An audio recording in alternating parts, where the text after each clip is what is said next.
What is up everyone, it's Saber here and welcome to another Naruto What If. If you end up liking the video, please consider subscribing. It's free and you can take it back at any time and it really helps me out, and this is my third channel, so if you want some more what ifs, go check out my other channels. And with all of the YouTube formalities out of the way, let's get into it.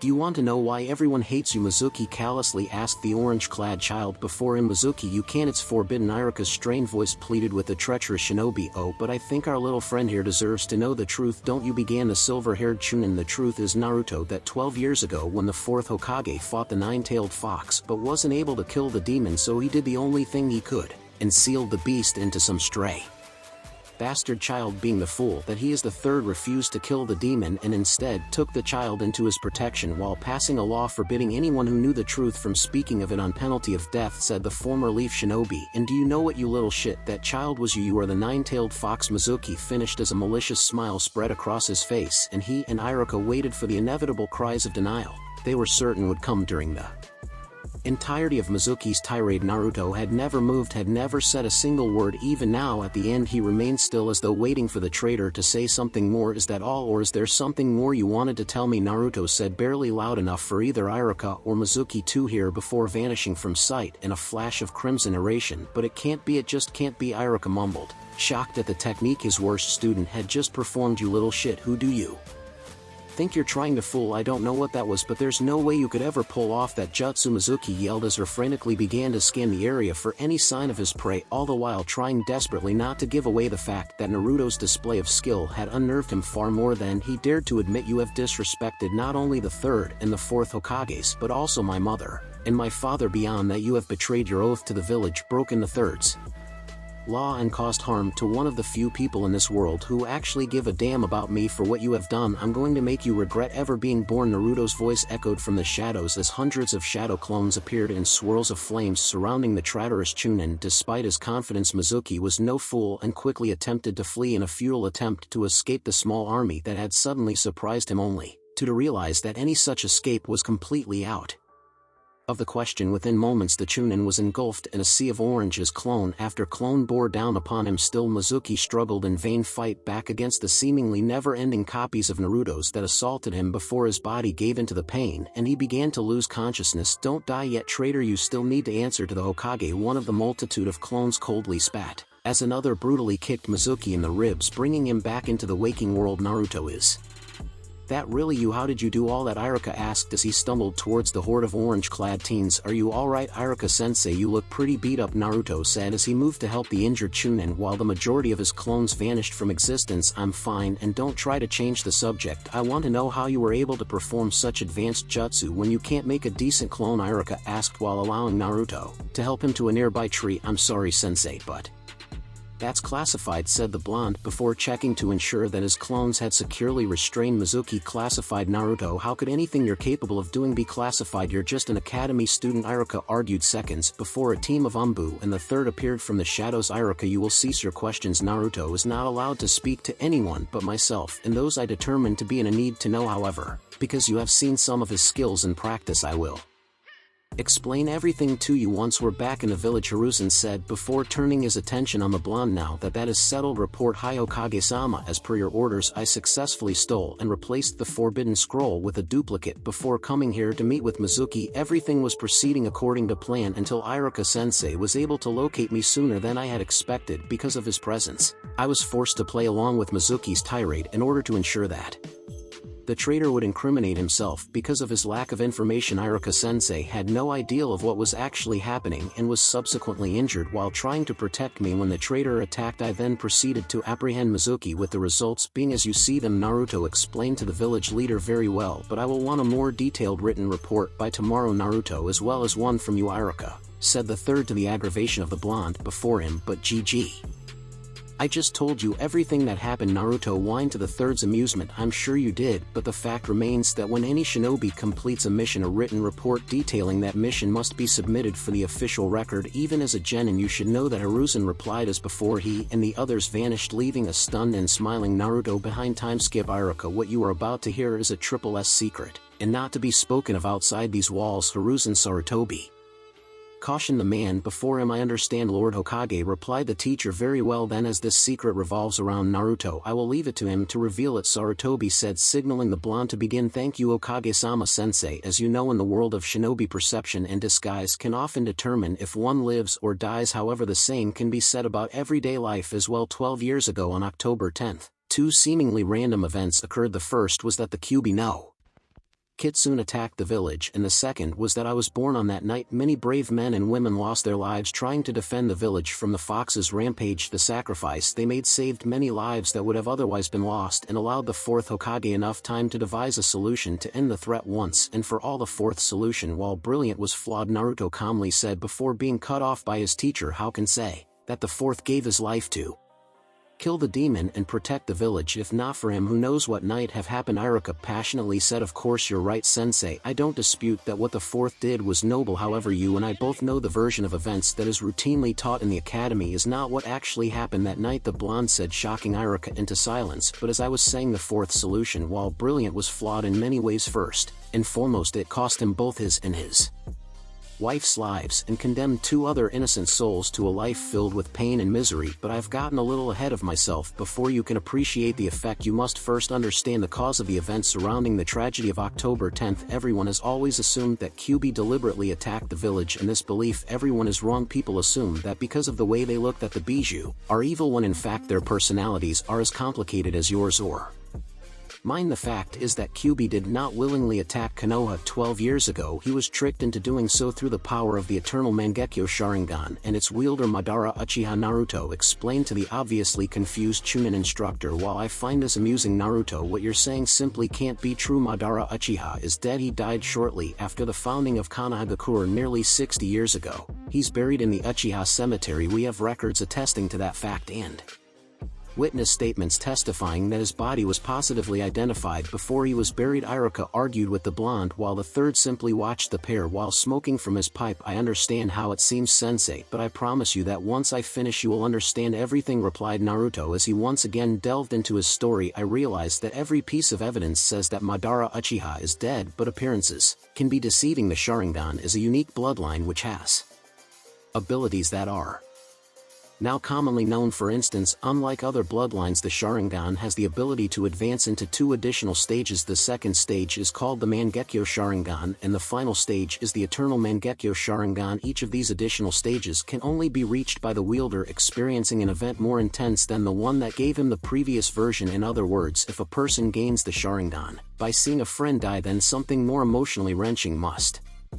occur in order to activate the Mangekyo Sharingan. But with this advancement comes a penalty. The Mangekyo Sharingan has a defect which over time causes the wielder to lose his sight unless he can gain another pair of Sharingan eyes. By doing so, the Mangekyo Sharingan transforms itself into its final form, the Eternal Mangekyo Sharingan. It is in this form that the Sharingan slows the holder's aging process, extending that person's life. Bearing the onset of disease or injury, Madara Uchiha has survived up until this point because he alone possesses the power of the Eternal Mangekyo Sharingan. Alright, if what you say about the Sharingan is true, then that could explain how Madara could still be alive, but it doesn't explain how or why he would have forced the fox to attack the village. Iruka continued to question his student's version of history. Be patient, sensei, Naruto chided before resuming. If there's one trait that most Uchiha share, it is the desire for power. Shortly after Konohagakure was founded, the clans came to the decision that for the village to prosper it must be led by a single voice, someone who not only held the respect of the people but their best interest in his heart. Early on, the choice of who that voice would be was narrowed between two individuals. The first was Hashirama Senju and the second was Madara Uchiha. In the end, the village chose Hashirama Senju as the first Hokage. However, Madara did not take his defeat well, especially in light of the fact that his own clan had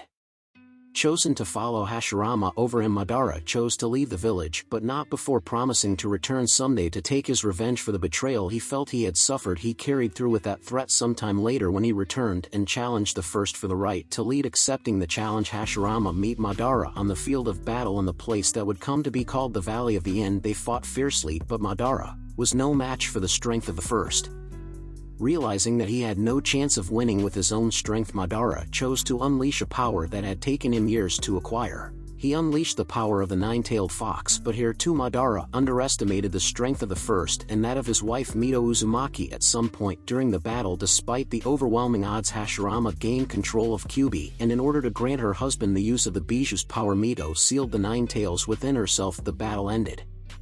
Shortly afterwards, with Madara fleeing the battleground and defeat, time passed and both Hashirama and Mito passed on. However, before her death, a new host for the Nine Tails was chosen. Like Mito, the new Jinchuriki would be both the wife of the Hokage and a member of the Uzumaki clan. History, however, has a way of repeating itself, and years later Madara struck again, this time with the intent of reclaiming the power he had lost to the first, and destroying the village that had twice scorned him. That was 12 years ago. Wait, if the Jinchuriki that replaced Mito was also a Uzumaki, that would mean that your mother and father are Iruka. Begin. That's right, sensei. My mother was Kushina Uzumaki and my father was Minato Namikaze, better remembered as the fourth Hokage of the Konohagakure. On the night that I was born, the seal that held the fox weakened due to the stress of labor for the safety of the village. Both my father and the third had prepared for this by placing her in a secret location protected by some of the most trusted shinobi of the leaf. Yet despite all their precautions, Madara found their location and struck when the seal was at its weakest. Ripping Kyuubi from my mother, he proceeded to set it loose upon the village. Enraged, confused, and under the power of Madara's eternal Mangekyo Sharingan, Kyuubi carried out the Uchiha's bidding, and had it not been for my father, Konohagakure might have been destroyed.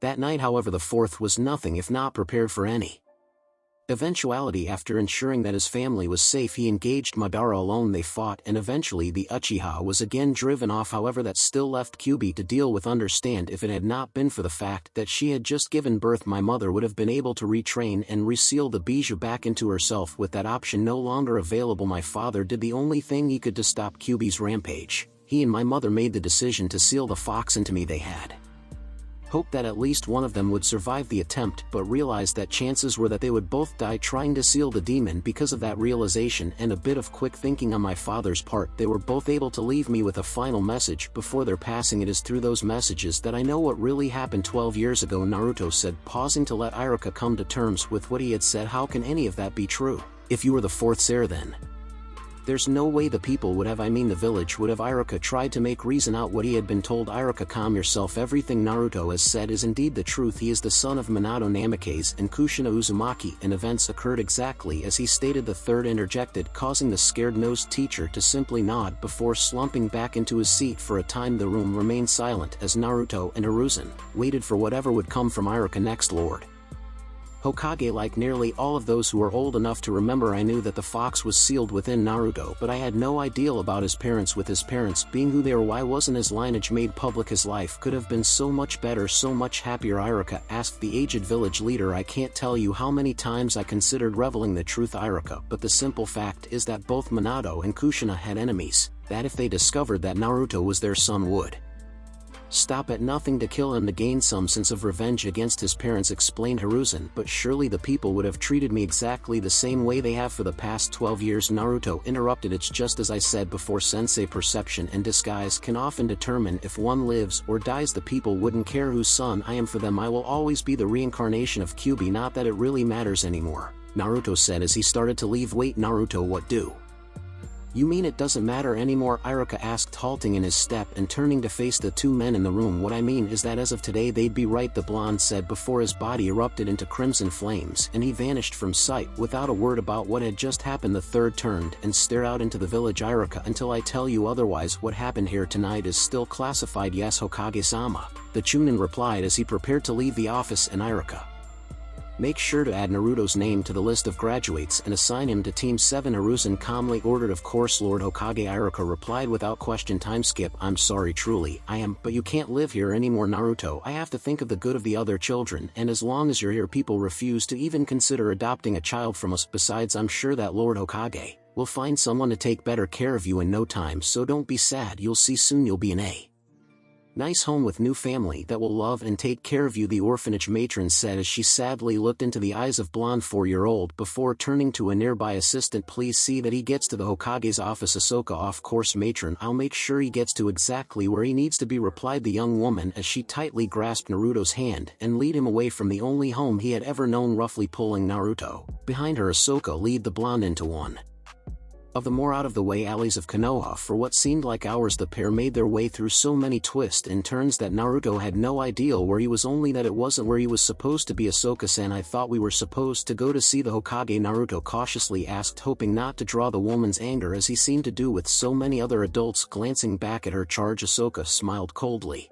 and said, don't worry, we're almost there, the Hokage's waiting there for us to give you what you rightly deserve. Turning a final corner, Ahsoka led Naruto towards one of the older buildings in the area. Everything about the place caused Naruto's instincts to scream for him not to go inside, but with Ahsoka still firmly holding his hand, he could do nothing to escape the place. Once inside, Naruto began to look around in the rapidly dwindling hope that Ahsoka had not been lying to him about the Hokage meeting them there. However, that hope was dashed when the only person he could immediately see was a tall young man wearing a Chunin vest that was not much older than Ahsoka. Hey babe, I see you brought the bastard as promised, the tall man said as he before several others emerged from the shadows and began to surround them. Did you ever really doubt me, Shin? Ahsoka chirped as she swiftly dropped Naruto's hand and embraced Shin before kissing him with his hand now free from Ahsoka. Naruto began to slowly move away from pair of kissing teenagers and their friends is short for.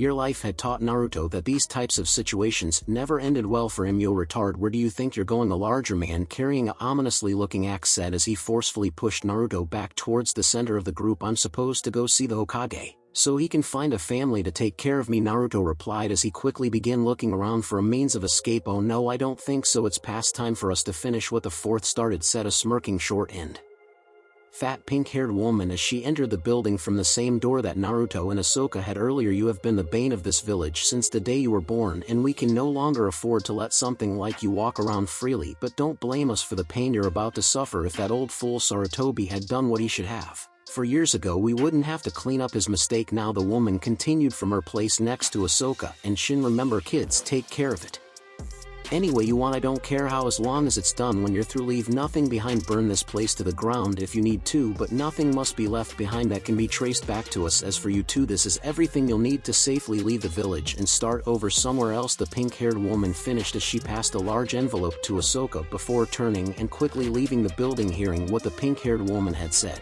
and seeing no way of escape, tears began to slowly fall from the blonde boy's eyes. Every person that had ever heard him had said something similar to that of the pink-haired woman before. They began to do their best to cause him as much pain as they possibly could. These people would be no different. Please, I didn't do anything, I just want to Naruto began but wasn't allowed to finish before one of the group stabbed him in the shoulder with a kunai, knocking him to the ground. Not wanting to miss out on their share of the fun of hurting the demon, the others quickly begin to hit, kick and stand Naruto anywhere and with anything they had on hand. Despite his wounds, Naruto did his best to protect his most vital organs while screaming and pleading for someone to help him. Shut the fucker up, another of the group said before she forced Naruto onto his back and attempted to stuff a gag into his mouth. As the woman tried to gag him, Naruto fought back by flinging his arms about and screaming all the louder, hold the little shit's arm still and I whack one of them off, said the axe-carrying man before the woman did just that, and he used his weapon to sever Naruto's left arm. Or Naruto screamed out as he drew what remained of his arm closer to his broken body. There's a wing, who wants a leg? The axe man asked, soliciting a chorus of laughter from his fellow assailants as blood gushed from Naruto's severed limb and his body went into shock for nearly 20 minutes. They continued their abhorred assault, halting only when all that remained of their victim was striped and flayed torso and still attached head. Internal organs littered the floor along with pools of blood and lumps of flesh. How the boy was still alive could only be attributed to the demon he held. However, whether that was a curse or blessing, no one could say. Let's get this over with. I don't think we should stay here any longer in case the Hokage sends someone to look for the little fucker, Ahsoka said as she took a kunai from Shin's pouch and slit Naruto's previously untouched throat. Naruto looked up into the glowing red eyes of the Demon King Kyuubi no Kitsune without fear. He had no idea how long he had been there, or for that matter how or where he was. He only knew that wherever he was safe, and safe was something he had never been. Am I dead? Is this hell? Naruto asked, never taking his eyes from those of the Nine Tails. No Kit, you are not dead, and this is not hell. But time is growing short, our lives will end soon unless we do something to prevent it. Kyuubi spoke calmly to the child before him. Why should we try to stop it? Even if we do stop them, someone else will come along and hurt me again. They keep telling me that I don't deserve to live. Maybe they're right, the blonde child replied with a voice devoid of life. Life is what you make it, child. The bastards of this village has made your life a living hell because they believe that you are me. They claim that they are carrying out the intentions of your father, but I promise you, no parent would want this for kind of life for their child. He wanted for you what every parent wants for their children, To grow up healthy and strong, don't allow these hate-mongering bastards to steal away your father's dream for you. Don't let them make what he sacrificed you be in vain, Kyuubi said, lowering himself as close as he could to Naruto. I can save us, I can help you to make them understand the folly of their ways, I can give you knowledge, wisdom and power beyond anything that one of your kind ever imagined, but I can do nothing unless you are willing to fight for your right to exist in this world. Throughout Kyuubi's speech, Naruto had remained silent, doing his best to completely understand what the demon was trying to explain. His 4-year-old mind could only grasp so much of what the ancient fox was trying to relate. I don't want to be alone anymore, Naruto finally said, lifting his eyes to the fox. I promise you, kid, you will never be alone again, Kyuubi honestly replied. Hesitating for only a moment longer, Naruto stepped through the bars of Kyuubi's cage without any sense of fear or doubt. From this until forever we are one, my son, Kyuubi spoke as he touched the tip of one of his massive tails to Naruto's forehead, and everything was engulfed into an aura of brilliantly colored lights. Sasuke, Shin and company moved swiftly away from Konohagakure. In the distance they could hear the sounds of the village fire brigade, rushing to contain the blaze that they had started nearly half an hour ago. By the time they get that fire out, there won't be anything left but a pile of ash and a few bone fragments at best, Shin said with an overinflated sense of accomplishment. Nevertheless, we should make ourselves scarce for a while, at least for the next few months, to give things a chance to calm down. We can return to the village after that, assuming we decide to return to it at all. Ahsoka chimed into the acknowledgement of the others. Yeah, whatever, I could give a rat's ass about Konoha. We just took out the 9 tails. That's something to be celebrated, laughed the jubilant axe-wielding man as he lifted one of the females of the group into the air before returning her to the ground. Yeah, he's right, we did something that the 4th couldn't. We killed the woman began moments before her head fell to the ground with an unceremonious plop, followed by the remainder of her body. What the hell? Screamed the axe-wielder seconds before his head and arms were ripped from his body by some unseen force. What's happening? Ahsoka screamed as one by one her friends were torn apart before her eyes until only she and Shin remained. Damn it, don't just stand there, we have to get out of here, Shin yelled at the all but paralyzed girl before grasping her hand and dashing back towards Konohagakure. Watching from the shadows, a pair of glowing blue eyes tracked his last 2 targets before dashing off to intercept them after nearly running all out. For almost 10 minutes Ahsoka fell to the ground in order to catch her breath. What the fuck are you doing? Whatever that was back there's probably right on our asses. We don't have time to stop, we need to get back to the village where we'll be safe, Shin screamed before his body was cleanly sliced into 2 equal parts that fell to the right and left of his attacker. Ahsoka had only be able to watch as the man she loved was evenly bisected before her eyes as the pieces of her former love settled to the ground. Ahsoka eyes locked on the person that had taken Shin from her. You, Ahsoka managed to say before unspeakable pain ripped through her body and flames began to slowly consume her flesh. So great was Ahsoka's pain that even as tried to scream, no sound escaped to alert anyone that might have been of help to her. Instead, for nearly 20 minutes she was forced to endure as some ungodly power forced her to remain fully aware as her flesh turned to ash upon the bone, until at last some merciful God took pity upon her and granted her the death she had been silently begging for. Memories, Naruto said as he woke and rolled out of bed to begin his first day as a real shinobi. After his meeting with Iruka and the Hokage, Naruto had chosen to return to the dilapidated apartment he was forced to call home. Not that the place really bothered him after all. Since the day he had first met Kyuubi, he rarely spent more than a few hours in the shithole anyway. No, the apartment had become what most things in Naruto's life had props to be used to convince his enemies that he was just what he appeared to be, a 12-year-old ninja wannabe. So little do they know, spoke the 9 tails with a chuckle in his voice. Today, Kit, you shall shatter the fool's mask you have worn for 12 years and adorn the mantle of our people for far too long. These maggots have lived with the fool's notion that they are at the top of the food chain. It is long past time that be shown their proper place. Kyuubi roared from the forest of Naruto's mind. Of course, Lord Kyuubi, the blonde replied as he cast off the horrid custom of his past and dressed in the garb of his adopted people. Naruto, always remember that no matter what challenges you may face in life, you will never be alone. Since the day you became a member of the Vulpine, you have shown yourself to be truly worthy of the trust we placed in you. Over the past 8 years you have exceeded my wildest expectations, and have grown into young man that I am honored to call son, Kyuubi said as he gently flared his chakra in such a way as to embrace his adopted son. I don't know what to say, I am truly honored by your words, Naruto softly replied, not trusting himself to say any more. You have earned them and far more, my son, therefore know this: your name has been added to our clan's summoning contract. You may now call upon our clan at any time to assist you should you require it, and in time you will be trained to become the first Vulpine sage. More importantly, from This day forward you will no longer simply be an adopted member of the Vulpine. As per my right as leader of our clan, I have named you as my heir apparent, and the council has accepted you as such. In 6 years, when our merger is complete and you become a full demon, I will relinquish my title to you, and you will lead the Vulpine from that day forward. Until then, serve our people well, and bring them honor through your deeds. Protect those that cannot protect themselves, and punish those that rightly deserve it, for this is the way of the Vulpine. As QB finished speaking, Naruto found that it had suddenly become very difficult to stand. He had spent his entire life without any sense of what it was to have a real family, to have people to openly offer him their love and respect, yet here were the Vulpine doing just that. It had come as no surprise that the foxes, to some extent, trusted him. After all, he held the greatest of them sealed within him, nor had it came as a surprise when he was first accepted into the clan as an adopted member. This too he had always attributed simply due to his connection with QB. However, to learn that not only had the Nine Tails named him as heir, but that the rest of the clan approved and accepted him, was overwhelming and humbling. I promise on my life that I will serve the Vulpine, know my family with everything that I have to offer, and more. On my life, this I swear. Naruto barely whispered, but it was loud enough that the King of Demons heard and smiled. Iruka watched with a sense of pride as this year's newly graduated students filled the classroom. Of course, he was well aware that not all of them would ever hold the coveted title of genin. However, he was sure that what they had each learned during their time under his tutelage would serve them well in some form or another during their lives outside the academy. Sensei, what are you doing? A voice behind the scare-nosed Chunin asked, causing the man to nearly fall over in surprise. Naruto, how did you wait? Never mind, I don't really want to know, Iruka mumbled as he struggled to regain some sense of dignity at being sneaked up on by a freshly graduated student. Then again, Naruto had proven that he was no ordinary student. By the way, why aren't you in class already? I just got here and saw you just standing here, so I thought that I would see what was going on, the blonde explained. Well, I guess that makes sense, Iruka replied as he started to enter the classroom before halting in his step and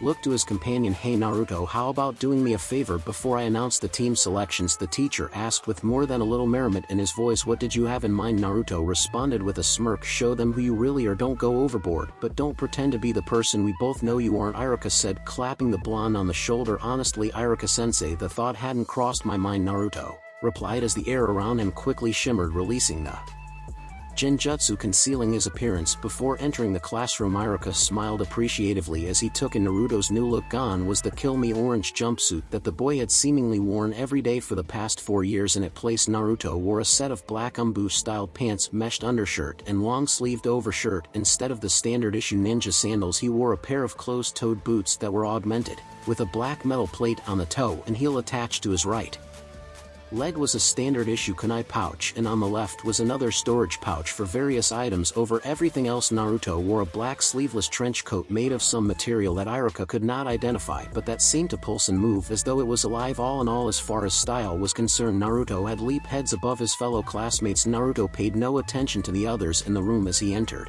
since deciding to abandon the guise of a fool, he no longer sought to impress those around him in some misguided bid for attention. Instead, now that he was free to be himself, he could at long last do the one thing he had wanted to do for years. That is, once he dealt with a certain mutt that had just decided to play his hand at being king of the hill. Hey loser, what do you think you're doing here? If you hadn't heard, today is only for those of us who graduated, not some wannabe orphan bastard like you, Kiba viciously said as he blocked Naruto's path further into the classroom. Yakiba's right, Bako, why don't you go play ninja with the other little kids? Changing your cloths don't change the fact that you're still nothing more than a failure, the class banshee screeched as she and several others laughed at so-called failure. Naruto never said a word to any of those that openly mocked him. Rather, he simply smiled before vanishing and reappearing in the seat beside the object of his affection.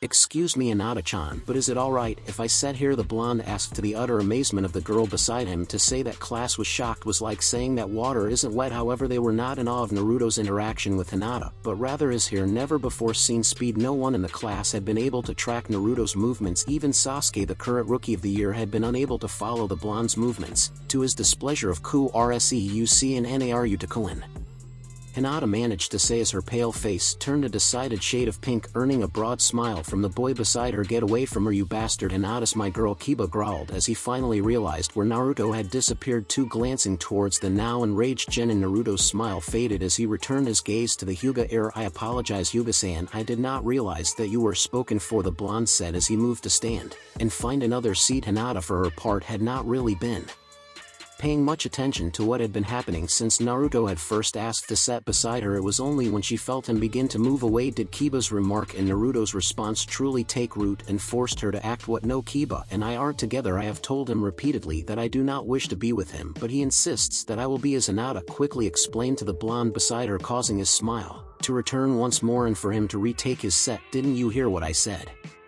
Bastard, Hinata's mind, so get the fuck away from her before I, Kiba said before he found himself pinned against the wall closest to the room's door. Kiba, listen, well, I have never really had a problem with you. Although we have never been friends, I have not had cause to see you as an enemy either. However, Hinata has said that she does not wish a relationship with you. That alone should be enough for you to know that your advances are not welcome. However, if her words are not enough, then let me add my own. Stay away from her unless she wishes for you to be near her, or by some cruel joke of fate you become teammates. Do not go near her. If I should that you have chosen to ignore my words, then you will learn firsthand what most are only now beginning to discover about me, Naruto coldly said before dropping Kiba and moving to return to his seat, gingerly massaging his throat. Kiba glared angrily at the retreating blonde before attempting to regain some of the dignity Naruto had just stolen from him. What, you get a lucky move in and think you're top dog? I'll go near my woman any fucking time I want, and there isn't a Kiba once more began before finding himself once again pinned against the same wall with Naruto's icy gaze boring into him. During this entire exchange, the remainder of the class had watched with morbid fascination at how easily Naruto had put Kiba in his place. Of course, amongst the class graduates, Kiba wasn't the strongest, by any means, but compared to what they knew about Naruto, Kiba should have had no problem dealing with the smaller blonde, yet that had not been the case, and it was quickly becoming clear that for everything they thought they knew about the village pariah, they really didn't know anything at all. Outside the room, Iruka could only smile as he observed how Naruto dealt with Kiba. Sure, he knew that he should have stepped in when the conflict first began, but for some reason he couldn't explain. He wanted to see how things would play out. Besides, Kiba was a bully and had always been one, and in Iruka's opinion it was past time someone other than a teacher did something to enlighten the boy on the fact that physical strength does not always determine who is truly strong. Regardless, it was time he returned order to his class. All right, that's enough, Naruto, you've proven your point. Put Kiba down and return to your seat. As for the rest of you, especially Kiba, I suggest that you take what has happened here today as a lesson. Never underestimate your opponent. Even if you think you know everything about them, there's always the chance that have a surprise or two hidden away. Iruka wisely cautioned his class before taking up a sheet of paper from his clipboard. Before I announce the team assignments, I want to take a moment to say that I have truly enjoyed the time we have shared as a class. You have each proven that you have the potential to become incredible shinobi. With that said, I won't keep you in suspense any longer. Team 1 will be Iruka rambled off the first 6 team assignments with mixed results from their members. It was no secret that the majority of the female class wanted to be paired with the agreed-upon heartthrob Sasuke Uchiha, with a multitude of prayers having been offered to Kami to attest to that fact. Well, all but one female, Hinata, waited and prayed that she be paired with her not-so-secret crush Naruto, who, if truth be told, also wanted to be teamed with her. Unfortunately, in life one rarely gets everything that one wants, at least not right away. Team 7 will be Sasuke Uchiha, Sakura Haruno, and Naruto Uzumaki. Iruka announced to the screeching cheers of Sakura and the heart-crushing groans of everyone else. Team 8 will be Shino, Aburame, Kiba, Inuzuka, and Hinata Hyuga. Iruka continued, earning a feral smirk from Kiba. Fuck, Hinata screamed out before quickly covering her mouth and lowering her face in shame to the amusement of her crush. Don't worry about it, Hinata-chan. How about we go out to dinner tonight?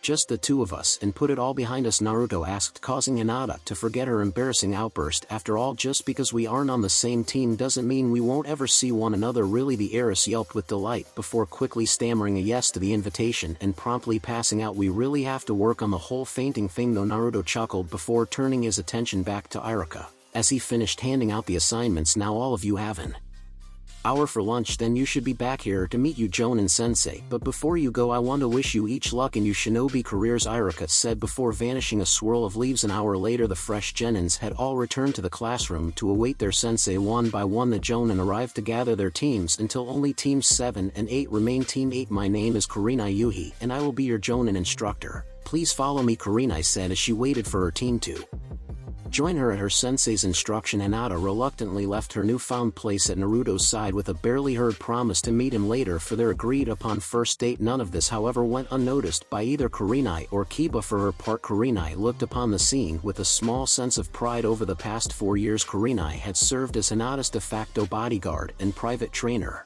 During that time, she had grown close to the girl and in fact had requested that Hinata be placed On any team that she was assigned, the fact that her charge had seemingly finally acted upon her hidden feelings for the blonde showed that in some way the girl was growing into the woman Kurenai knew she could be. As for Kiba, he mistakenly took Naruto's and Hinata's forced separation as a means to garner a bit of revenge upon the blonde. "Don't worry Naruto, I'll make sure to take good care of Hinata," Kiba said mockingly, only to find himself for the third time that day pinned against a wall. To say that Kurenai was shocked would be an understatement. Although she had been looking directly at Hinata and Naruto, she never saw the boy move from the girl's side. In fact, the only indication she had that he had moved was the gust of wind that was displaced before the sound of Kiba being slammed into the wall filled the room. "I warned you once, but I won't warn you again. If I find that you have in any way intruded upon Hinata-chan's personal space, then Team 8 will be in search of a new member," Naruto growled before lifting and slamming Kiba to the ground. "I hope you can forgive the outburst, Kurenai-sensei, but Kiba needs to learn that no means no," said the blonde as he bowed and returned to Hinata's side just long enough for her to place a quick kiss on his cheek and dash from the room. Smiling, Kurenai returned Naruto's bow before helping Kiba up and leaving to follow the rest of her team. With the departure of Team 8 and Hinata, Naruto found himself in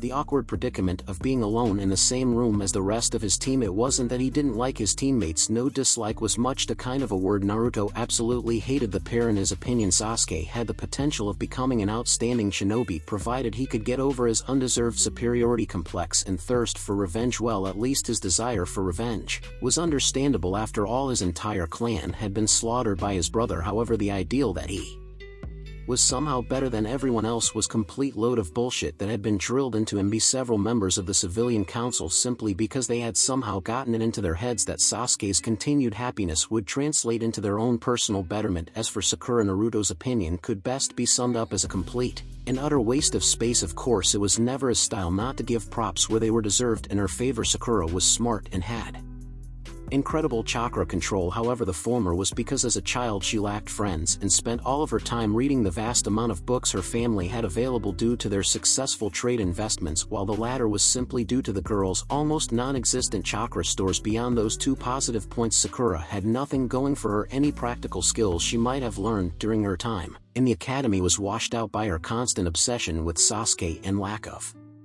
taking the curriculum seriously. If Naruto was asked whether he thought the girl should be allowed to become a shinobi, he would be forced to answer that if she did, he would hazard to guess that she would not survive her first real encounter with an enemy. It was a sad truth, but the simple reality of the shinobi world was that people that should not be shinobi were often the first to die on the battlefield. "Naruto, you've been hiding your real strength. I demand to know how strong you really are," Sasuke demanded of the blonde, bringing him out of his mental rambling. After a moment, Naruto finally acknowledged that Sasuke had spoken to him and replied with a simple no. "Naruto Baka, Sasuke wants to know how strong you are, and you should answer your superiors when they speak to you," Sakura chimed in, much to the displeasure of Naruto's ears. "Team 7, I assume my first impression of you is that I don't like any of you, but what can we do about that at the moment? So meet me on the roof in 5 minutes."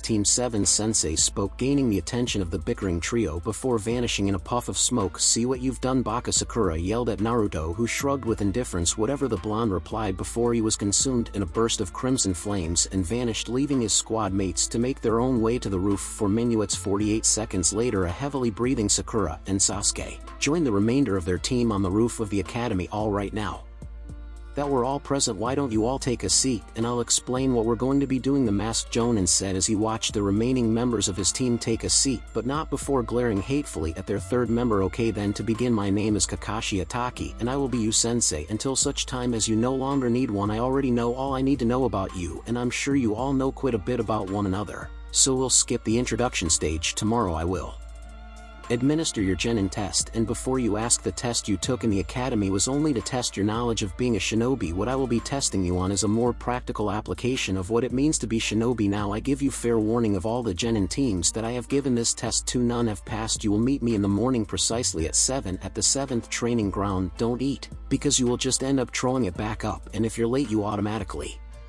fail. Other than that, you're free for the rest of the evening," later Kakashi said as his visible eye creepily formed a smile, and he vanished, leaving the three genins to contemplate what tomorrow would bring. Time skip. Hinata nervously waited for Naruto to arrive. She had only been there a few minutes before beginning to worry that the boy of her dreams had changed his mind about meeting her. After all, why would he want to be with her? It wasn't as if she had anything to really offer him. She was after All according to the entirety of her family, a pathetically weak failure, and as everyone knows weakness was something best to be avoided. He deserves better than me. I'm just like father says, a failure that will never amount to anything. I should just leave now so he doesn't have to feel obligated to hang around someone like me. Hinata belittled herself as she slowly started to walk away, never one to be late, especially for something he was looking forward to. Naruto had been watching Hinata for the past few minuets. He could clearly see that the girl was worried about something, most likely that he was not going to show up for their date. Not that he thought of himself as some irresistible catch, but rather because he knew Hinata almost as well as she knew herself. After all, it wasn't as though he wasn't aware of her feelings for him. Hell, he had known how she felt 6 years ago, but back then there was no way he could risk being with her,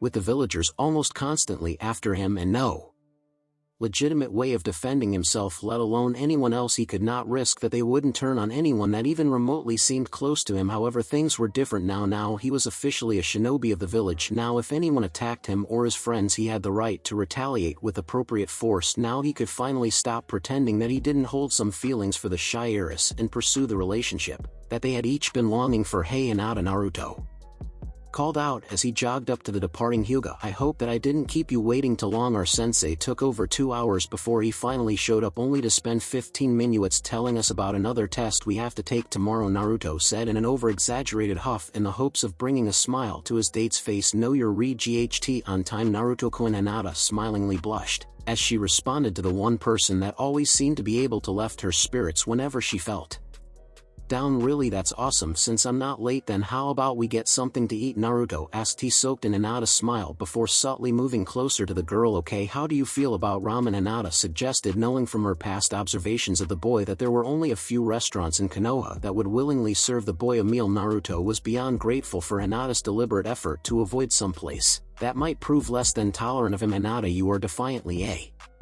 girl after my own heart, the blonde laughed as he boldly took his companion's hand and led her towards the best ramen stand in the village. Ikaraku's. Hinata was happier than she had ever been in her life. Dinner with Naruto had gone surprisingly well, and although she had never been a ramen enthusiast like her date, she quickly discovered that the savory dishes offered by the little stand were the best she had ever tasted. Even now, as she made her way to her room, she could not help but to think back on the earlier event of the evening. Entering the ramen stand, Hinata's first impression was that it was nothing out of the ordinary. Of course, having visited food stands before, she had not really expected to be wowed by anything the place had to offer. However, despite her misgivings, she appreciated that the people here were at least kind enough to serve Naruto a meal without harassment. Tuchi-san, I am Nichin. You got 2 customers, Naruto bellowed out as the pair took up a couple of stools towards the end of the bar. So what will it be tonight, Naru? I am paused mid-question as her eyes locked onto Naruto's companion and turned her attention to the Hyuga heir. And who's this you have with you? Ototo, your girlfriend perhaps, the waitress questioned, much to the embarrassment of both Hinata and Naruto. Cut it, Nei-chan, can't you see you're embarrassing her? Naruto replied, trying to alleviate some of Hinata's embarrassment due to I am inquisitiveness. It's all right, Naruto-kun,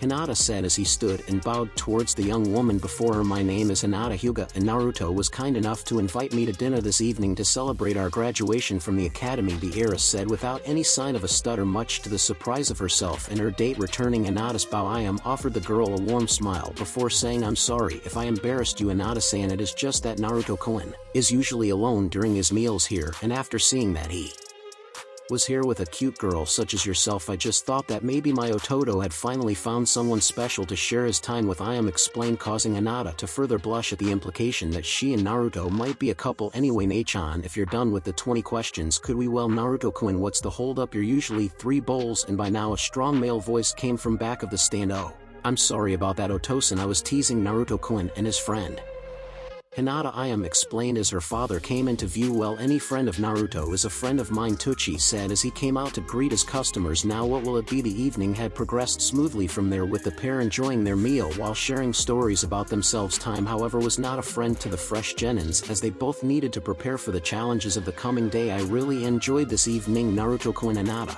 said as she walked beside her evening's escort. So did I, Naruto replied, nervously placing his hand behind his head before continuing on. Listen, Hinata-chan, I was wondering, and feel free to say no, but would you maybe like to go out with me again sometime? I would love to go out with you again, Hinata replied quickly before her own nervousness or tendency to stutter had a chance to prevent her from answering. Great, I know we both have training and everything, so how about I find you tomorrow after our test and we can come up with a time That good for the both of us, that would be wonderful. Naruto-kun and Hinata agreed, unconsciously moving to be closer to her date. Continuing on, the pair idly chatted about whatever crossed their minds until the main gates of the Hyuga compound came into view. I guess this is where we have to say goodbye, Hinata-chan, Naruto softly said as he took Hinata's hand. At least until tomorrow, Hinata replied so softly that if it had not been for his enhanced hearing, Naruto might not have heard her yet. Tomorrow, Naruto said before reluctantly allowing the heiress' delicate hand to slip from his, and Hinata vanished into the walls of the compound. Hinata felt as though she must be in a dream as she made her way to her room. She was happier than she could ever remember, and for the moment it seemed that nothing could steal that happiness from her. At least that was until she turned the final corner before reaching her room, and nearly ran directly into the imposing figure of her father. Hinata, you seem overly pleased about something this evening. Did you somehow manage to do something worthwhile for a change? The stern, nearly emotionless voice of her Hayashi Hyuga questioned his eldest child. Hearing her father's stern words would have normally sent Hinata into a downward spiral of self-pity and despair. However, tonight not even he would hold such power over the overly timed girl. No, tonight Hinata was riding high on the intoxication. That was Naruto Uzumaki. Yes, father, today I did something worthwhile. Today I begin to live out one of my fondest dreams. I don't know how long the dream will last, so I will savor it for as long as I can, because I know that my dream will not last forever. So before I do something to drive it away, or you do something to poison it, I will hold on to it and be happy for however little time I might have. Hinata spoke with a voice that was an unnatural mixture of happiness and despair before slightly bowing and entering her room for the night. Standing before the third Hokage, Kakashi Ataki looked as though he had just went toe-to-toe with the Shinigami himself. Kakashi, mind explaining what the hell happened to you? Hiruzen asked while contemplating the man's appearance. With all due respect, Hokage-sama, was it because I was late for the Jonin meeting the other day? Did I do or say something to offend you somehow? I mean, if I did, I humbly apologize. The copy ninja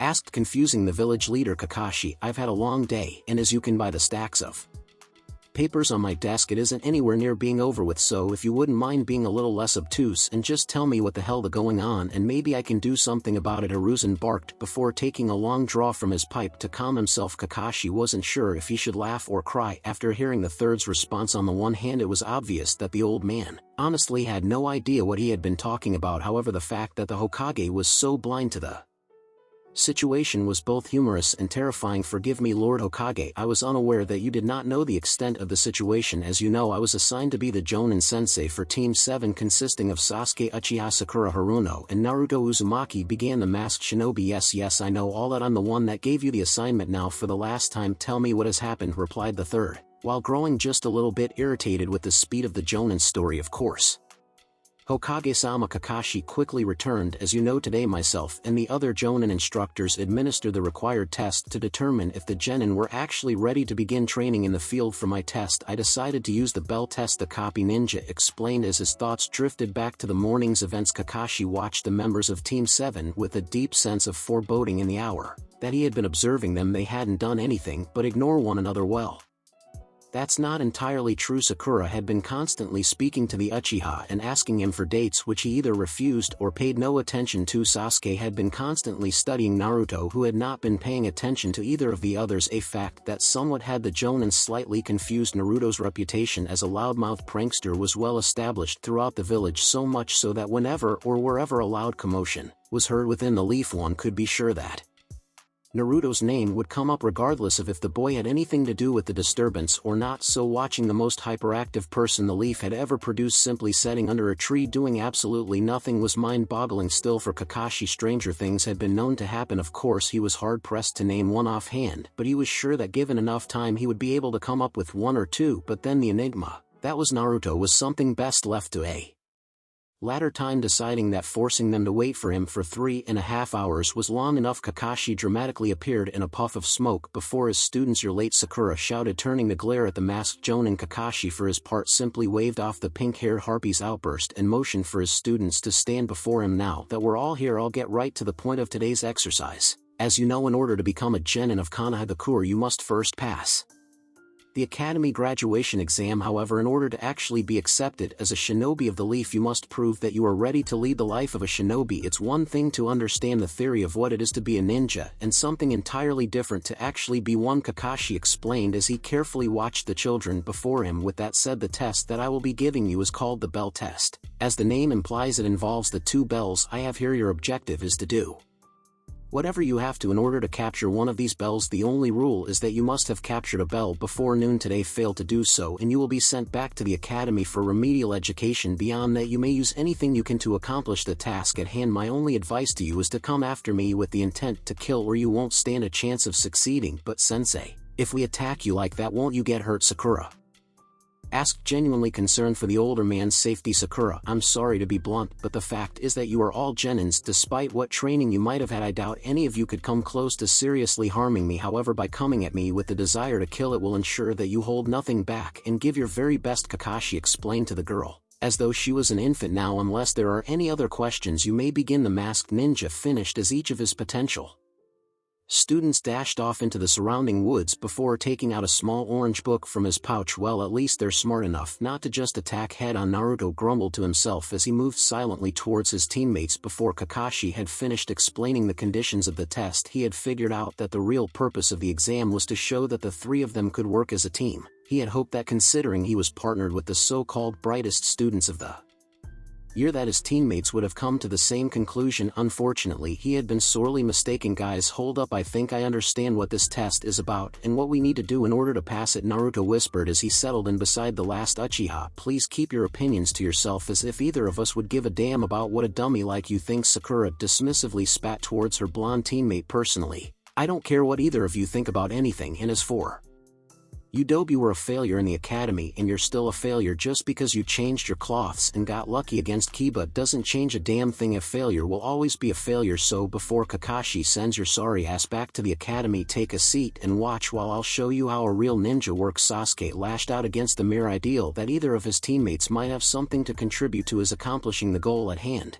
From the beginning, Naruto had known that it would not be easy to work with Sasuke and Sakura. With Sasuke's superiority complex and Sakura's fanatical devotion to Sasuke always guiding their actions, it was unlikely that they would be able to form a cohesive unit. But then again, that was expected. After all, this was their first day as genin. Before they could ever be considered a team, they would have to first learn to work together. However, the response that Naruto had received just by suggesting that he had some insight into their current dilemma was more than enough to show the blonde that his teammates had closed their minds to the possibility of working together before the test had ever begun, and that close-mindedness was something that he could not tolerate from people that his life might depend upon. I know that I'm not perfect, but at least I was willing to try and work with you bastards. Despite my personal feeling, I choose to put the team and the mission first, because you know what, that's what we're supposed to do as Leaf Shinobi. Personal feelings, prejudices, superiority complexes have no place on a shinobi team, because that shit will get you killed faster than any kunai. But after seeing how well just offering an opinion will carry over with you too, I say fuck it, I'm done with the both of you, Naruto said as calmly as he could before marching out to the center of the training ground where Kakashi stood listening to every word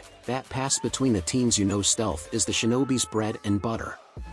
Without doubt, you might as well just paint a big bullseye on your chest and scream, "Here I am," said the masked ninja as he continued to read from his book. Shove it, sensei, you're not much better. The emo king and the bubblegum princess. I mean, seriously, you show up 2 hours late and give us some bullshit about a fucking bell test as if anyone aside from the dynamic dumbasses over there couldn't figure out its true meaning. Naruto ranted as his chakra began to flare and he gave up any pretense of trying to remain calm, taking the blonde's outburst in stride. Kakashi's only reaction was to glance over the top of his book. After all, it wouldn't do any good to agree with Naruto, despite the fact that he knew that everything the boy had said about his teammates was true. Neither Sasuke nor Sakura would last on any team as they currently were. Really, it's that obvious then? Please enlighten me. What is the purpose of the bell test? Kakashi said, noticing that Naruto's outburst had drawn Sasuke and Sakura from their hiding place as well as attracted the attention of several nearby shinobi. Naruto's lips twisted into a grin as he fixed his icy gaze upon his would-be sensei. Alright sensei, but how about we make a deal first, and since so many of your brethren have chosen to join us, they can be our witnesses. The blonde mocking asked the older man while challenging his honor. You're way too cocky for a genin who by all rights should have never graduated from the academy in the first place. But hey, I've got nothing better to do at the moment, so I'm willing to play along with your little game, Kakashi replied, putting his coveted book away. To the murmurs of his fellows, I'll even give you my full attention just so you can't scream foul later. Fine, whatever, let's just get this over with. The rules of the test will remain the same. I'll have until noon today to get a bell from you. If I do, then you will pass me without question. If I fail, then I'll give up being a shinobi forever, Naruto brazenly spoke.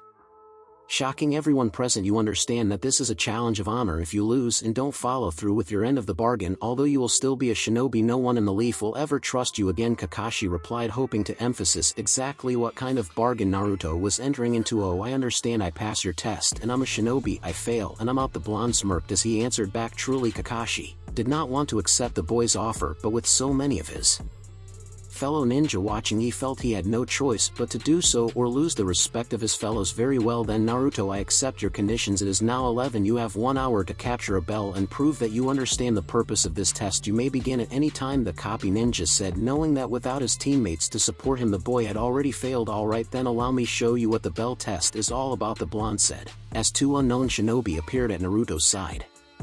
Foul, one of the many spectators cried out with the appearance of the newcomers. This contest was supposed to be between yourself and Kakashi senpai. No, Naruto is within his rights, Kakashi quickly responded. You and your friends can start any huff, the copy ninja tried to say before a powerful blow to his stomach launched him towards a growth of trees. Quickly recovering, Kakashi managed to avoid slamming into the trees by twisting himself mid-air and landing several feet away from where he had began. Looking back towards his starting point, the copy ninja was shocked to see his student with his fist extended and a dangerous smirk gracing his lips. Sensei, a word of advice, underestimating me will get you killed, the blonde shouted as he and his team vanished from sight. Watching the trio vanish, Kakashi began to worry and search for the chakra signatures of his opponents, only to find those of his remaining students. Shit, I don't know about the others, but Naruto is a genin, there's no way he should be able to conceal his chakra to this degree, Kakashi thought as he dashed off towards the woods. I don't think so, a female voice yelled out before a 20-foot tall wall of ice began to form in Kakashi's path and dozens of ice senbon flew towards the man, forced to dodge the incoming needles. Kakashi continued towards the nearly formed wall while quickly performing a series of hand signs and saying fire style big flame bullet, causing a giant bullet-shaped flame to fly from his hand and slam into the ice wall. You'll have to do better than that, little man, a male voice screamed from Kakashi's side as a metal staff slammed into the masked ninja, sending him flying back towards the center of the training ground. Righting himself once more, Kakashi swore under his breath he was in trouble, and he knew it. Whoever Naruto's teammates were, they had some very impressive skills, but more importantly they were an unforeseen wild card. Aside from the little they had shown, the extent of their skills were a complete mystery, not to mention that he had yet to be confronted by Naruto, and if what the Hokage had told him about the blonde was true, then he might very well be the most dangerous of all his opponents. If I don't do something to turn things around, I'm not going to make it through this, thought the masked ninja as he began a new set of hand signs before calling out earth release. Earth shaking palm striking the ground, the area surrounding Kakashi violently exploded, scattering earth in every direction and revealing Naruto's female teammate. Surprised that the girl had been able to get so close to him, Kakashi quickly reacted and rushed to deal with the apparent ice user. Anri, Naruto's voice rang out before a dozen golden chains erupted from the ground to first ensnare then slam the masked ninja back to the earth as the blonde appeared to catch his partner. Kakashi cried out as the chains holding him faded, leaving the man in small body size crater. How the fuck is this happening? I'm getting my ass handed to me by a fucking genin. Even with those other two, I should still be doing better than this, mentally ranted the masked man as he began to pull himself out of the crater his body had made. Kakashi was hurting and pissed. He had been outclassed from the moment the test had begun, and he knew it, and it was obvious that as much as he had been holding back, Naruto and his team was holding back that much more. All that was left was to throw everything he had left at the genin and try to save face before his fellow shinobi. Throughout the test, the gathered onlooker watched in stunned disbelief. Kakashi Ataki, one of the Leaf's strongest shinobi, was being soundly beaten. I would have never thought I would have to resort to using it for something like this, but it looks like if I want to have a chance at winning, I have no choice, Kakashi reasoned as he lifted his hand to the headband covering his left eye. This has been fun and all, but it's over, Naruto said, dangling a pair of silver bells for Kakashi to see. After appearing with his teammates in a flash of crimson frozen in the process of lifting his headband, Kakashi didn't know which was more shocking, the fact that the boy before him had just apparently performed one of his sensei's signature jutsu, or the fact that he had managed to capture both of the bells. Seeing the way in which the blonde had appeared with his captured prize in hand, Kakashi wasn't alone in his confusion, regardless of the rumors that had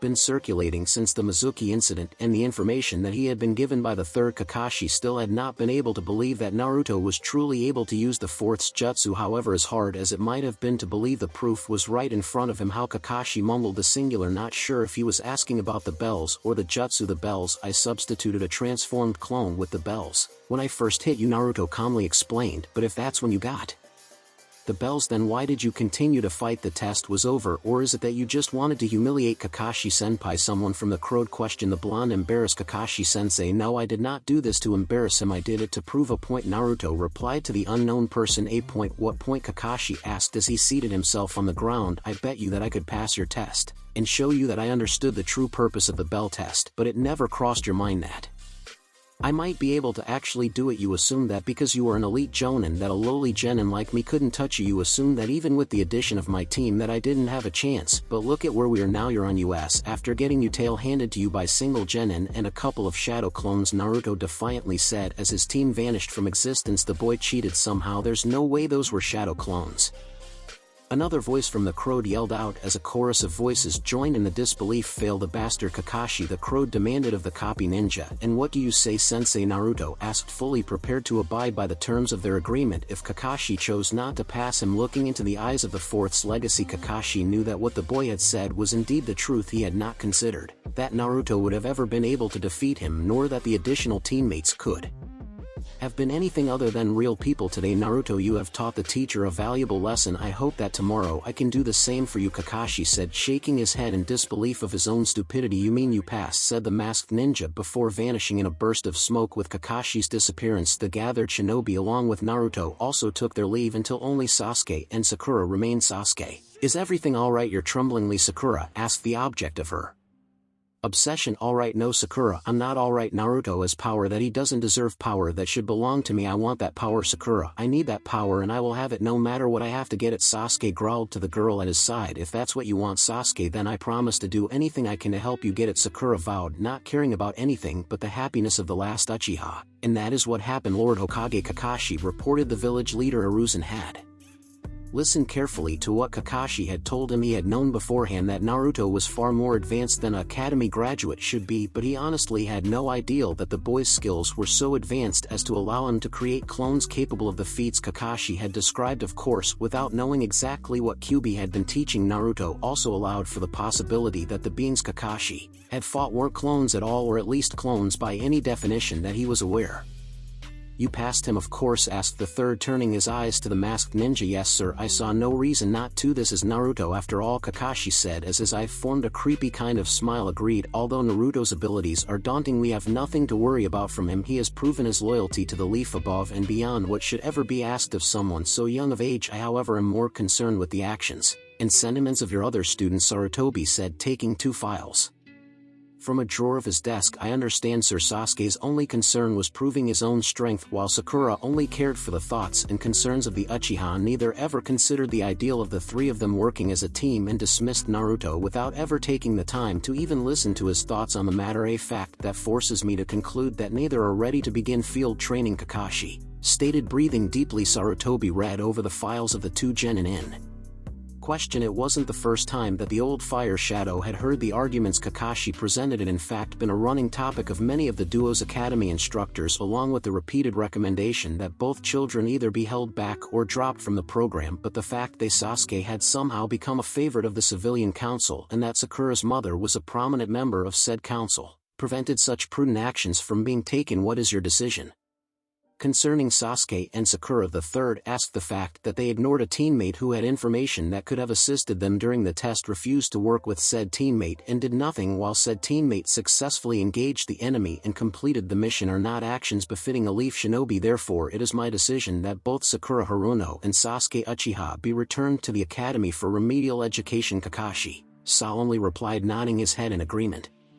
Sarutobi took a stamp from his desk and firmly pressed its singular word across Sasuke's and Sakura's files. Time skip. Hiruzen. Sarutobi patiently listened as member of the civilian council ranted and raved about the unfairness of the recent genin test, specifically about Kakashi's decision to fail Sasuke Uchiha and Sakura Haruno. Not that the topic was new, in fact the third had more or less been hearing the same arguments for the better part of the past 2 days. Lord Hokage, how can you allow this travesty to occur? Aratomo Hideyoshi questioned from his place at the council table. And what travesty would that be, Hideyoshi-san? Replied the third, already knowing where the merchant's question was leading. What travesty? What travesty? Why, the travesty of allowing two of our most prominent genins to be wrongfully punished for the actions of another. The travesty of allowing a person who by all rights should never have been allowed to enter the academy too, where the honored symbol of our village The merchant spoke fervently as members of the civilian council rose in a show of support. I agree, Hideyoshi-san, this is indeed a travesty that must be corrected at once, Hiruzen said, surprising the entirety of the council. But Lord Hokage Tsuminazuka began before the third's raised hand silenced her. For the better part of 2 days I have been besieged by the constant complaints and accusations of members of this council, and frankly, I am sick of it. Kakashi was within his rights as Team 7's Jonin instructor to fail Sasuke and Sakura. Moreover, Kakashi would not have been performing his duty to the village if he passed candidates that were not truly ready to become shinobi. However, in this one instance I am willing to make a compromise. Since so many of you feel that Sasuke and Sakura were, as you put it, wrongfully punished for the actions of another, I will allow them a second chance. To prove that they are in fact ready to become shinobi, tomorrow they will report to Training Ground 7 where they will retake the bell test. However, this time Kakashi will not be the one to administer it. Instead, he, along with myself, Hayashi Hyuga, Might Guy and Shikaku Nara, will observe and judge their performance, after which we will determine if they will be allowed to pass or be sent back to the academy. Hiruzen explained to both the delight or annoyance of various members of the council. My lord, whereas I agree with your decision to allow Sasuke and Sakura to retake the test, may I ask why have you chosen the people you have to judge their performance epically, considering that Kakashi already failed them once? Also, why does that group not contain any members of the civilian council? And finally, if Kakashi is to be one of the judges, then who will administer the test? Saki Haruno asked. The men I have chosen were done so for specific reasons. Hayashi, Shikaku and Guy were chosen because they have no personal stake in the outcome of the test. Kakashi was chosen because, depending on the outcome, he will be their sensei, and myself because I am the Hokage and say so. As to your second question, I didn't choose a civilian because civilians are not shinobi and could never properly judge a test for shinobi. However, to be fair, I will allow a select few non-shinobi to witness the test. Sarutobi replied to the pink-haired council member, and the administrator of the test, Hideyoshi, asked, hoping that it would be someone that he might be able to influence in order to garner a favorable outcome. Yes, the administrator. I had been considering who would be best to fill this role when the ideal candidate came to mind. It seems to me that this is not simply a test to determine if Sasuke and Sakura are ready to truly become shinobi, but also if Naruto is also ready to fill that role, because as you yourself said, Hideyoshi-san, Naruto is a person who by all rights should never have been allowed to enter the academy, let alone been allowed to graduate. But Hokage-sama, he is the reason that Sasuke and Sakura failed. Howard forcing the three of them back into the same situation be fair? Saki quickly spoke out. It wouldn't, and I have no intention of putting them into that situation. Haruno-san, you forget that Naruto has already passed his Genin test, but because members of this council have called into question his skills as a shinobi, I have decided that he will be the one to administer the test. If Sasuke and Sakura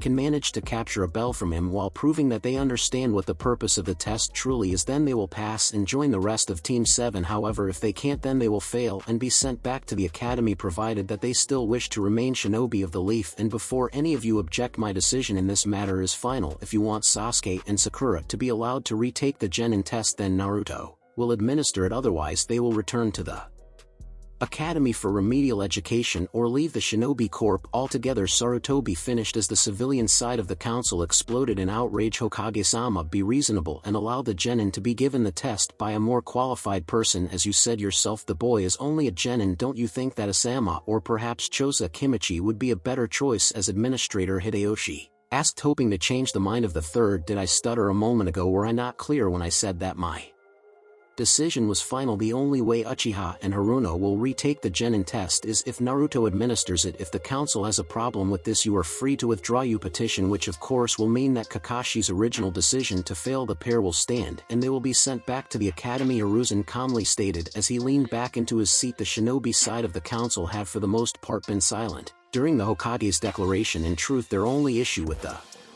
entire situation was that the failed Genin were being given a second chance to take the test. After all, teamwork was key to the way that Leaf Shinobi operated, and for someone that aspired to a part of that tradition yet be unable to demonstrate the concept was entirely unacceptable. However, after hearing what the Hokage intended, the majority of the shinobi present would be hard-pressed to admit that they were not just a little bit intrigued at the possibility of seeing Naruto in action. After all, they had all heard the rumors of how the boy had taken on and beaten Kakashi with a handful of jutsu and a couple of shadow clones, and for anyone to do that while earning the copy ninja's praise had to be the mark of someone special. The civilian side were not so eager to accept the third's decision. However, seeing as they had no real choice in the matter, were forced to relent. Very well, Hokage-sama, we accept your terms in this matter. Hideyoshi Spoke for the civilians. Excellent. Then tomorrow morning at 8 Sasuke and Sakura will be retested. The judges and any shinobi that wishes to attend may do so. However, because of the potential danger, only member of the civilian council will be allowed to view the test, Hiruzen said before tossing a scroll to a before unseen Umbu. Now then, what else do we have on the agenda today? Kakashi watched in wonder as his lone student completed their last mission for the day. In the 2 days since the Genin test, they had successfully finished 10D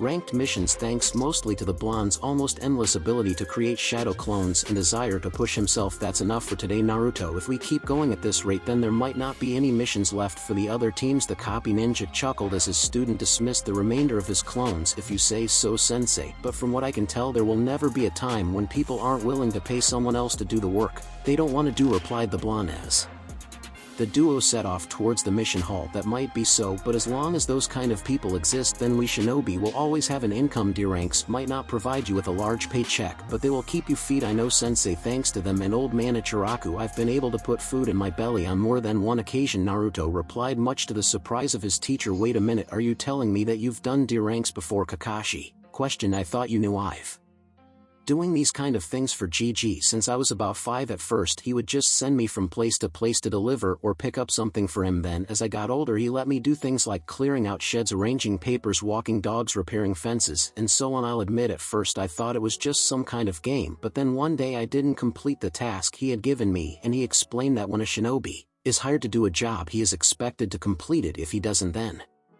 he shouldn't expect to be paid for his services, that nothing in the world is free and everything has a price. That night was the first time since I was thrown out of the orphanage that I went to bed hungry, but looking back I can't say that doing so was a bad thing. I might have had an empty stomach, but I gained a piece of wisdom that I'll carry with me for the rest of my days, Naruto explained as the pair handed in their mission reports for the day, not knowing how to respond to his students.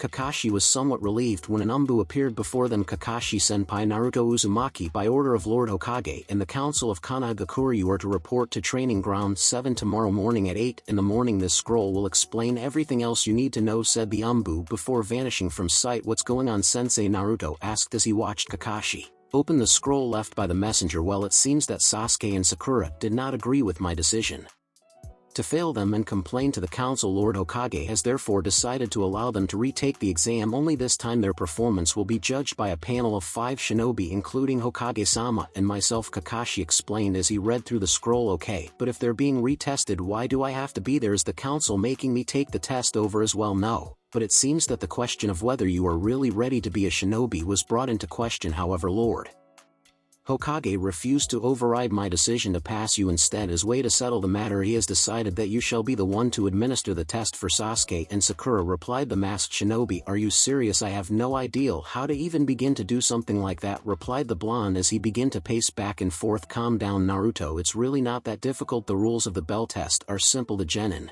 have a set amount of time to capture a bell while demonstrating that they can truly work as a team. If they can do that, they pass. If not, they're sent back to the academy. Any other stipulations are entirely up to you. Besides, the panel will actually make the decision of whether they pass or not. The only thing you have to worry about is preventing them from getting a bell, and I know firsthand that your skills are more than enough to accomplish that, Kakashi said, explaining to the blonde his role in the exam. That was different. We were both holding back, and I knew that I couldn't really hurt you, but there are things you don't know about me, things that could easily get someone killed. Naruto fearfully rambled. Listen, Naruto, I'm going to give you a piece of advice that my sensei once gave to me. Trust in your friends, trust in your comrades, but above all else, trust in yourself. If you do that, you'll never go wrong, the masked man said before leaving his student to ponder his words. This is troublesome, Shikamaru mumbled as he and the rest of Team 10 approached the outskirts of the training ground. Get over it, Shiko, we're going to watch Sasuke-kun put that loser in his place once and for all. After all, who is he to go around trying to make Sasuke look bad, Ino said, causing her teammates to give her a sympathetic glance. Ino, I'm not sure how or when this ideal started that Sasuke was some kind of great shinobi, but I can tell you that it's not true. I've watched everyone in our class, and I have more than a good ideal of what everyone is capable of. Sasuke is strong, I won't deny that, but he is nowhere near Naruto's level. How can you say that Sasuke is the rookie of the year? Ino angrily replied, it's too troublesome to try to explain it to you, so I suggest that since you took it upon yourself to drag us all here, that you watch the outcome of this event very carefully and decided for yourself what the truth really is. Please, Shikamaru, you give that bastard way too much credit, Kiba said as he and Team 8 joined the members of Team 10. You're the last person I thought would doubt Naruto's strength considering what happened the day we were assigned Team Shikamaru said, turning towards Kiba and his team. Nothing happened, that bastard just got lucky and caught me off guard. Kiba returned with more than a little anger in his voice. Keep telling yourself that, Kiba, if it makes you feel better, but I remember that Naruto-kun caused nothing to happen 3 times that day, Hinata said, surprising some with her open defense of the blonde shinobi, much to the ire of her teammate. Enough if you want to know which one is stronger, then pay attention. It looks as if Lord Hokage is about to begin. Kurenai said, silencing the genin. Naruto waited patiently with the judges and shinobi council as Sasuke and Sakura were escorted onto the field by several members of the civilian council. With the arrival of the genin candidates, Sarutobi turned to the boy at his side and for a brief moment considered if now was truly the right time to begin Naruto's unveiling to the village. Naruto, before we begin, I want to tell you how proud I am of you, and to remind you of the seriousness of this test. I understand that it might be tempting for you to go easy on your friends in order that they may pass, but I want you to remember that allowing genin to pass who are not ready for the lifestyle required of shinobi will do nothing but hasten their deaths. The third spoke solemnly to the blonde before him. I understand, GG, and I can assure you that I have no intention of going easy on either Sasuke or Sakura. If they wish to become genin, then they will have to earn it the same way we all had to, Naruto replied, bowing towards the Hokage and gathered council members before moving to the center of the field. In the days since the first genin test, Sasuke had allowed his anger to fester like an untreated wound. The fact that he, an elite Uchiha, had somehow failed the test to begin with was laughable, but then to be further debased by being allowed to retake it was an insult to his pride that he simply would not tolerate. After all, how could he fail at anything? He was a Uchiha, the very best of the best. No, he reasoned that if he had failed it was only due to the incompetence of those around him, specifically the blonde bastard who had supposedly passed that which he could not. Of course, Sasuke could not deny that Naruto was stronger than he had once believed. His battle against Kakashi was proof of that. Not that it mattered, Naruto's strength would prove to be nothing in the face of a Uchiha. Yes, before this day was done he would show the doubter of his greatness exactly how wrong they were. Once he returned Naruto to his rightful place, licking the dirt from the boots of his betters. Honored council, noble judges, and fellow shinobi, we are gathered today in response to a petition issued by members of the civilian council for the retesting of genin candidates Sasuke Uchiha and Sakura Haruno. The method of testing shall be in the form of the bell test, with the stipulations as follows. The outcome of the test will be decided by a panel of senior shinobi consisting of Lord Hokage Hiruzen, Sarutobi Hayashi, Hyuga Shikaku, Nara, Kakashi Ataki, and Might Guy. The administrator of the test is to be genin Naruto Uzumaki, a nameless Chunin announced before returning to his place near the judge's podium. Standing from his seat, the third took a moment to look about the field a final time before extending his hand towards the proctor of the exam, and said, Naruto, as proctor, you may begin when ready. Thank you, Okage-sama. Naruto returned with a deep bow before rising and turning to his 2 opponents. Sasuke, Sakura, the rules of the test are simple. Your objective is to retrieve one of the 2 bells I have secured to my waist within the allotted time. You may use any method you wish to accomplish this. In doing so, I suggest you come at me with the intent to kill, otherwise you won't stand a chance. It is now 8:15. You will have until 11:15 to complete the test. If at any time you manage to acquire both bells, then the test will end. If you feel that you cannot succeed at the mission, you may withdraw from the field, with your performance up to that point being the basis for judging. If you pass or fail beyond that, anything goes. You may begin now. The blonde finished while waiting for the pair before him to make their first move. Sasuke scoffed as Naruto finished giving the test instructions before saying, who do you think you're fooling? We both know that you are way out of your league going up against me, so why don't you be a good little nobody and just hand over the bells so we can all go home? Yeah, Sasuke-kun's right, you're nothing, and you know it. Just because Kakashi-sensei felt sorry for you and let you pass doesn't mean a damn thing. You were a failure before, you're a failure now, and you'll be a failure for the rest of your pathetic life, Sakura said, feeling the need to aid her beloved Sasuke in putting down their would-be teammate. Around the field, various voices could be mumbling in agreement with had been said about the blonde. Some even went as far as to call for his death at the hands of the Uchiha. Yet despite all that was said, there remained those that could only pity the fools that held so much faith in a boy and his misplaced dreams of grandeur. Naruto in the meantime appeared as though he had not even heard their words. It wasn't after all that he hadn't heard the like before, or for that matter far worse, directed at him.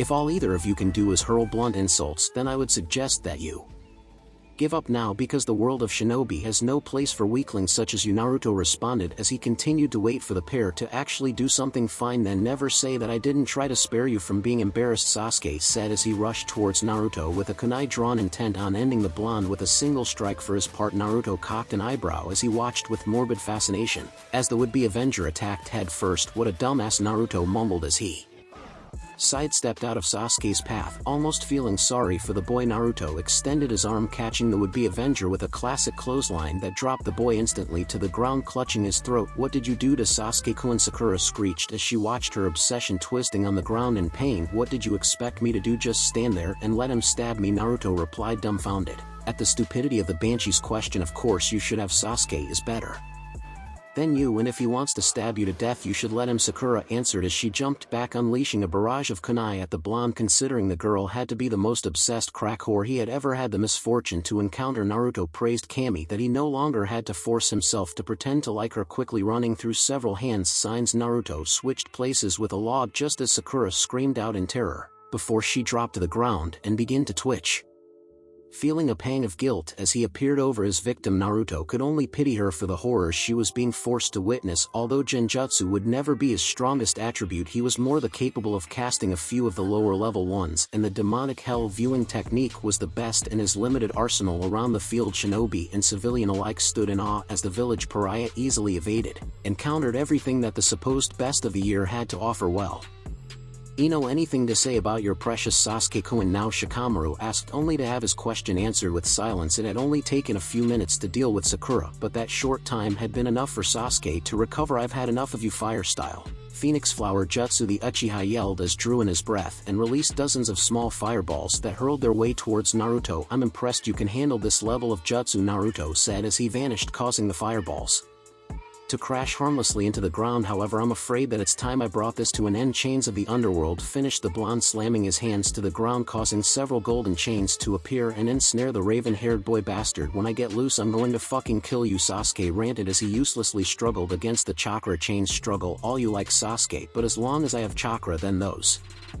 chains will remain in place," Naruto replied before turning towards the judges for a verdict. "All right, Naruto, we've seen enough. You can release them." Kakashi spoke for the group as they moved closer together in order to deliberate, wasting no time to comply with his sensei's order. Naruto turned to Sasuke and snapped his fingers, causing the golden chains to fade from existence before moving to free Sakura from the effects of the genjutsu. However, as soon as his back was turned, Sasuke lunged for the blonde with kunai in hand. "Naruto-kun!" Hinata screamed as she dashed from her place with Team 8, hoping to intercept Sasuke's cowardly assault. Yet even as she pushed herself to reach them in time, she knew she would never make it. However, in accepting that fact, Hinata's resolve hardened into cold, unbreakable steel.